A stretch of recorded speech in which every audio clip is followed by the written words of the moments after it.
A pair of Arizona ranchers extending an invitation to Nancy Pelosi to get a first-hand look at what really is happening at the border where they live. Come see why your $2 million a mile fence is trash. That we will send a plane for you. We'll make arrangements. You can stay at our house. It's an invite from, it's sincere. Come look at it. All right. Joining us right now are those two Arizona ranchers, John Ladd and Fred Davis. All right. Fred, have we heard from Nancy Pelosi yet? Haven't heard a word.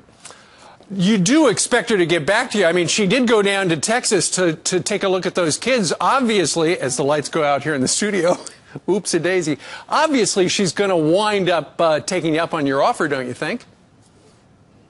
I doubt it. She wouldn't go to the border when she was in Texas. We'll see. I hope she comes. Yeah. John, you're here today so that people understand that our southern border with Mexico, people on the political left have said, our border is secure. Is that accurate? No, that's absolutely false. It's the biggest lie coming out of Washington. My south fence is the international border. Your south fence is, and we just saw a little excerpt, and there were a couple of strands of barbed wire, and I saw one of you guys just put it all together in one hand. Anybody could have just stepped over that. You could drive through it if you wanted to. That's what's happening every day. Fred, how many illegals do you think have gone over your property into the United States illegally? Oh, there's no way to count. They've caught over 500,000 that they've documented on John's ranch. Yeah, and John, I read somewhere... Mine isn't that high. Sure, John, I read somewhere that you've estimated that as many as 2 million illegals have used your backyard to get into this country. That's right. And going back to what Fred said, is the number they caught, and then you multiply that by 4. That's what's come through our ranch in the last 25 years. Where's the Border Patrol? There's not enough on the border. They're around. The problem with Border Patrol is they're controlled by Washington. They stage most of them up to 80 miles away from the border. So let me get this straight. We got the Border Patrol people 80 miles from the border. Shouldn't the Border Patrol be on the border? That's our thoughts exactly. Yep.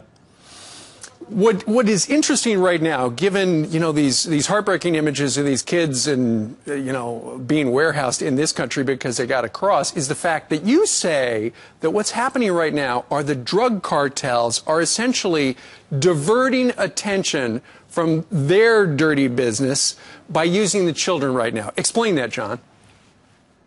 Well, that's right. They're playing on America's humanitarianism. The Border Patrol is challenged with getting all these kids and taking care of them. And while they're tied up doing that, they're running drugs right around them. Sure. Fred, from where you sit, you've been right there on the border for years. What's the solution to this problem? Seal the border.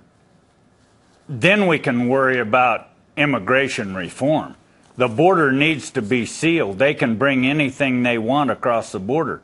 These kids are bringing diseases right now. Foot and mouth, there's a strain of TB that's drug resistance.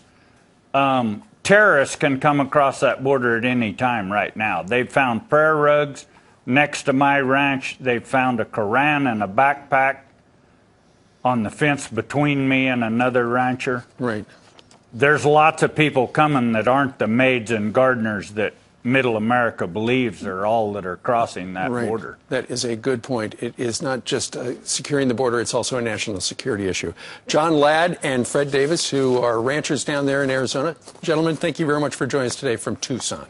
I'd like to say one thing. Okay, quickly. The border's on fire and Washington is sending us gasoline. Good point. That's a headline. All right, Fred and John, thank you very much.